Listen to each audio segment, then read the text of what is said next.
My name is Joe Sertich. I'm the curator of dinosaurs at the Denver Museum of Nature and Science. We are on a construction site in the city of Thornton. And what happened here? So Friday, as the crews were scraping down, doing some of the work, they hit what looks like bones. And I got a call Sunday night, yesterday, to come out and check it out. And as soon as I got on site, I realized it was a pretty important dinosaur find, which are pretty unusual in the Denver area. And after cleaning up the site, it looks like part of the skull of a Triceratops, a horned dinosaur, and maybe parts of the skeleton. So you say it's an unusual find. Tell me about that. Yeah, dinosaurs from the Denver area have been known for about 150 years, but most of Denver is covered by parking lots or houses, shopping malls. And so it's pretty unusual to get down to the original rock layers that Denver sits on. And so whenever a construction site like this gets to the right level, so up here in Thornton, it got right down into the rocks that predate the extinction of dinosaurs. And so right before the dinosaurs go extinct, you have things like T-Rex and Triceratops walking around the landscape. And so this construction site just hit the right spot at the right time. Do you feel pretty lucky? Is this something that usually people just like keep going with their work and don't think about it? Do you feel lucky that this was found the way it is? Yeah, what's really unusual is getting some of these sites reported. So a lot of times these will be plowed up and they won't be recognized. And we're really lucky in this case that it was recognized as fossils. And we got the call and we're out here and we're able to salvage the site and actually collect these fossils.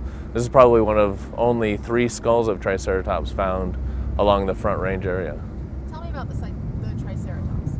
So Triceratops is that iconic, really popular dinosaur. Most kids know it. It's the one with 2 horns, big horns over its eyes, a little nose horn, and then a beak on the front, and then a big frill or a shield on the back of the head.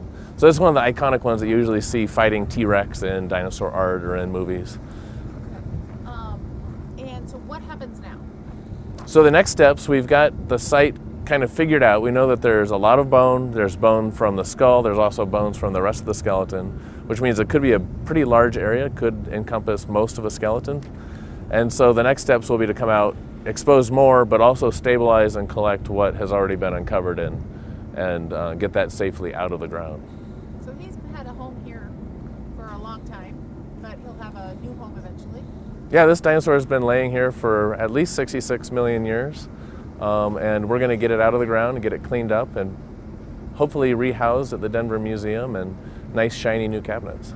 So talk me through the moments where, like, what were you thinking, feeling when you got the call that maybe dinosaur bones?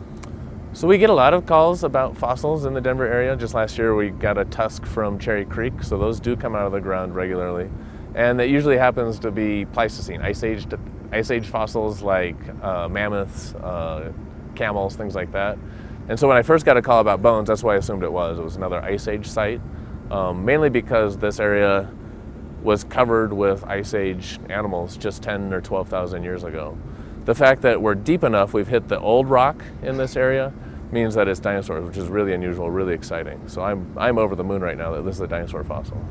And when you came out here and realized what it was, what were you feeling? Oh, my heart was racing. As soon as I uncovered it and realized that this was the horn from a Triceratops and not just another leg bone or part of a hip, it made this site really exciting.